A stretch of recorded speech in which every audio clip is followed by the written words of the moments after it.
अभी पप्पू यादव ने एक ट्वीट किया है कि देश हिजड़ा हो गया है। क्या वो इस देश में नहीं रहते हैं? वो इस देश में रहते हैं कि नहीं? आप लोग जवाब दीजिए। 24 घंटे में खत्म ये कौन सी बात होती है? थोड़ा सा सोच समझ के बोलना चाहिए।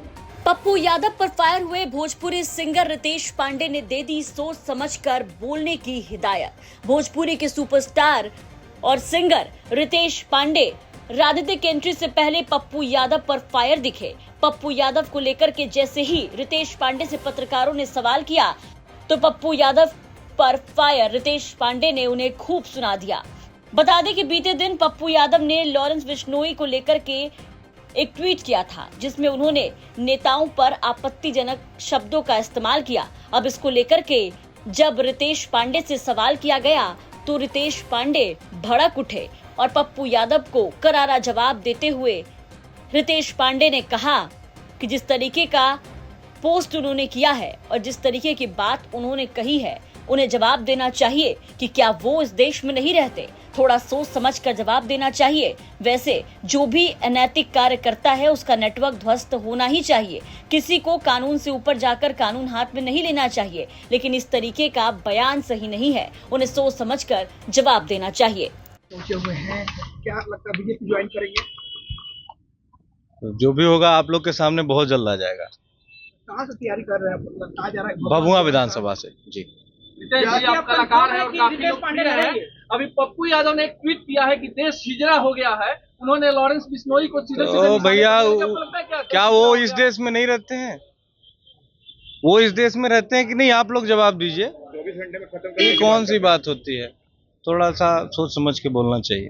24 घंटे में नेटवर्क ध्वस्त कर देंगे लॉरेंस बिश्नोई का, कहा है उन्होंने सीधे तौर पर। ये देखिए, जो भी अनैतिक कार्य करता है उसका नेटवर्क तो ध्वस्त होना ही चाहिए। ये कानून से ऊपर जाके कोई भी कार्य, किसी को कानून हाथ में नहीं लेना चाहिए। और जिस हिसाब से ये सब घटनाएं हो रही हैं वो अच्छी नहीं है, उसका नेटवर्क ध्वस्त होना चाहिए।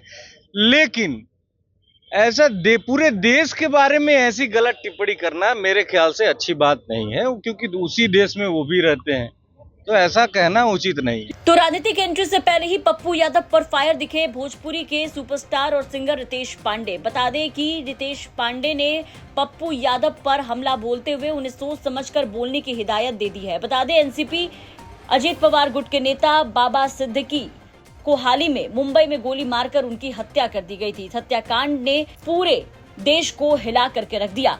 इस हत्याकांड के पीछे लॉरेंस बिश्नोई गैंग का हाथ बताया जा रहा था, जिसको लेकर के सोशल मीडिया पर पोस्ट करते हुए पप्पू यादव ने देश के तमाम नेताओं को लेकर के आपत्तिजनक शब्द का इस्तेमाल किया और लिखा था कि एक अपराधी जेल में बैठकर चुनौती देकर लोगों को गोली मार रहा है और सब के सब मूक दर्शक बने हुए हैं।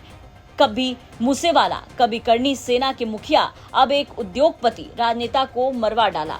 कानून अनुमति दे तो 24 घंटे में इस लॉरेंस बिश्नोई जैसे 2 टके के अपराधी के पूरे नेटवर्क को खत्म कर दूंगा। इसी के साथ पप्पू यादव ने देश में बैठे तमाम नेताओं को लेकर के आपत्तिजनक शब्द का इस्तेमाल किया था, जिसको लेकर के रितेश पांडे से सवाल किया गया तो रितेश पांडे ने पप्पू यादव को करारा जवाब दे दिया। बता दें कि रितेश पांडे अब राजनीतिक में एंट्री करने के लिए पूरी तरीके से तैयार हैं। बीते दिन उन्होंने बीजेपी के प्रदेश अध्यक्ष दिलीप जायसवाल से जाकर मुलाकात भी की। इस मुलाकात के बाद से अब चर्चा उठने लगी है कि क्या बीजेपी रितेश पांडे को चुनाव लड़ने के लिए विधानसभा में टिकट देने जा रही है। आपको क्या लगता है, रितेश पांडे बीजेपी के टिकट पर चुनाव लड़ेंगे या फिर निर्दलीय चुनावी मैदान में उतरेंगे?